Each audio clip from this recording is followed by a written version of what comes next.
This is me planting oregano seeds.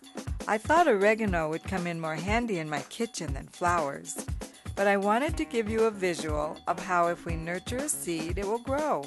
It's a pretty simple concept, but it applies to raising kids. I'll be back after hopefully the seeds sprout into healthy growth. Hey, remember those oregano seeds we planted? Well, here they are a couple months later. You might be asking, so what do oregano seeds have to do with raising kids? Well, it's really just a picture. It's a picture of how if we plant those seeds and nurture them, God will bless that effort and cause growth in our kids. Let me share with you a passage that talks about this. It's in 1 Corinthians chapter 3, verses 6 through 9, and it says, I planted, Apollos watered, but God was causing the growth. We are God's fellow workers. You are God's field. Our kids are actually that field, and we can actually work with God to cause them to grow. Now, if your kids have limitations, you may be struggling with how much you try to nurture those seeds, but sometimes your child's condition makes it really hard to see the growth. I want to encourage you to continue to nurture those seeds. You know, it's not primarily physical or even academic growth that matters the most. What matters the very most is the growth of the inner person, the soul, you might say.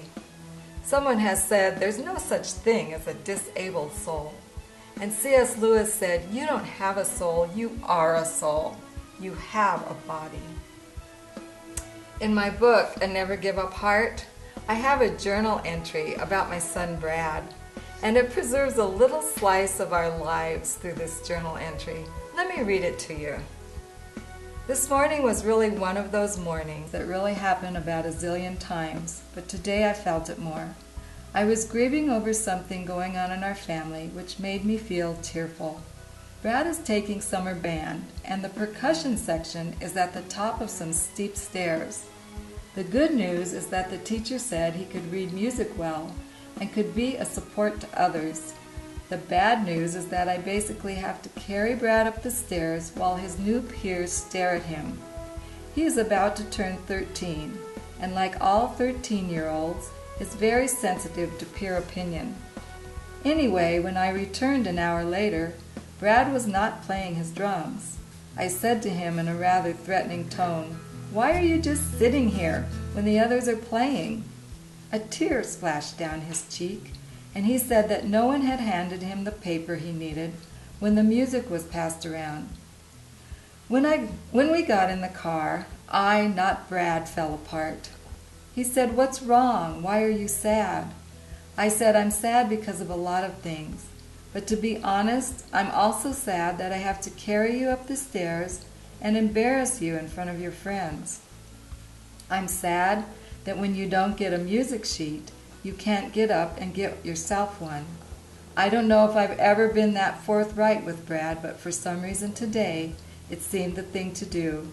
I guess I felt like he knew anyway."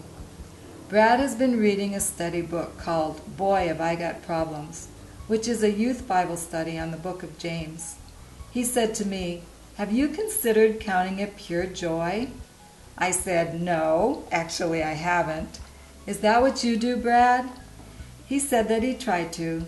Then he said, "Mom, what's a few steps and a piece of paper? That's nothing to lose joy over." I knew that I had been visited by an angel. No one could have convinced me to count it pure joy at that moment, except for Brad, who was the one taking it on the chin.